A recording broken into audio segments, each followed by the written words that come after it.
It's that time of the year. It's Black Friday again, Scam Friday, where a lot of people get scammed from retailers, whether that's online or in a store. A lot of these so-called deals are not exclusive to this day. They're available throughout the year. Besides, the best deal is the lowest price you can find only when you really need something. If you don't need it, it's not a deal. If there's an item or a product that's for sale, that's not reason to buy it, even if it's half off. If you don't need it, it's not only overspending, but it's also a waste. I know that a lot of people go out shopping because they see everyone else doing it, or they think that that's the only way they can get their hands on a brand name item at a discount price. What they don't understand is that a brand name item doesn't necessarily mean that it's a better product. Like for clothing, you don't need brand name or anything fashionable or new every season. You just need clean, presentable, reliable, good quality clothing.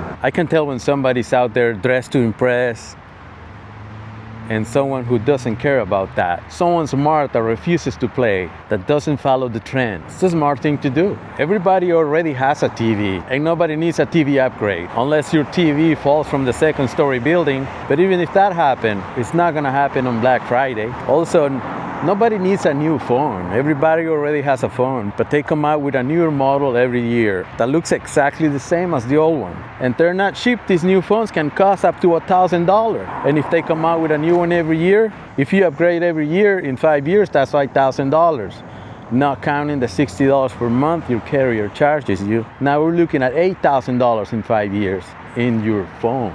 That's too much. That is a total waste. And every year they come out with a new phone with a slight upgrade. If you compare the phones side by side, they look exactly the same. If you turn them on, they look the same. If you take a picture, it looks the same. Side by side, you can't tell the difference. But it's always the toughest phone they ever made, or the strongest phone they ever made. Same thing with the glass. It's the strongest glass they ever put on a phone. This thing is unbreakable, but they still sell you a case for that phone and a glass protector.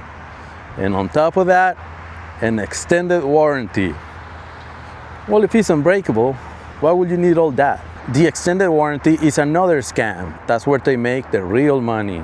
Extended warranties on these products are highly marked up. Easily 50 to 200% markup on extended warranty.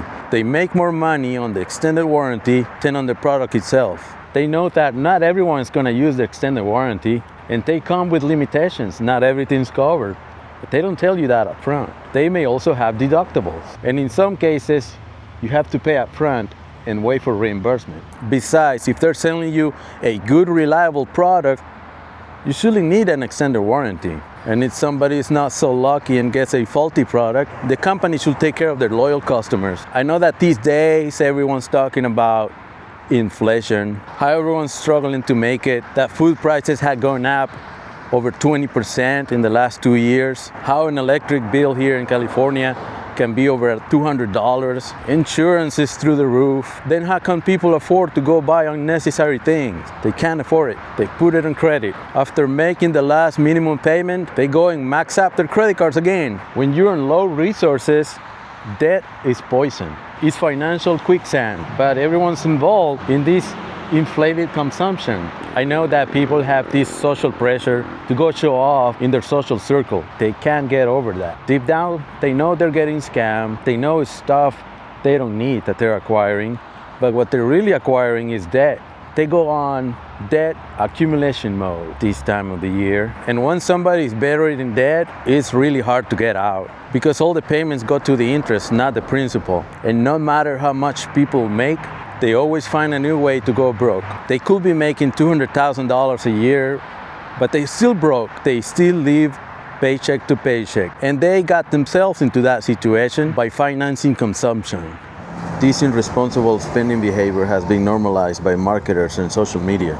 People are so empty that without purchasing entertainment, they'll have to face themselves, and that's expensive therapy. People are just wired for social comparison. They have these small social groups where everyone has a status, and retailers and marketers, they know that and they exploit it. That's why I think that this lifestyle inflation is just a trap, and people are just chasing a feeling that fades immediately. but the cost is always there. The wise person understands this and refuses to play. Smart people will keep their lifestyle stable and just let their income grow into savings. Smart people know that happiness from accumulation is temporary, but the freedom from saving is permanent. They know that they're not depriving themselves by living on less. They're investing for the future. I know we come a long way in recent years, and in my videos I've shown a lot of dead malls. That's still happening, but there are still malls out there that get some traffic. Unfortunately, some people are still falling for the scam. I see people with full carts of merchandise thinking they're getting a good deal when they're just overspending and accumulating debt. The limited time opportunity always works on people. Half off, 70% off. The fake smile when you walk into a store, they're actually getting paid to smile at people. People checking out with a shopping cart full of merchandise, but they're still gonna ask them, do you find what you were looking for? They get paid to do that. But in reality, they just want you out of the store. They have a line, and people are very impatient when they're in line, or they see you paying with your credit card, but they're still gonna ask you if you want to open a credit card because their banker friends want a piece of the pie. What they really want is to put people in more debt.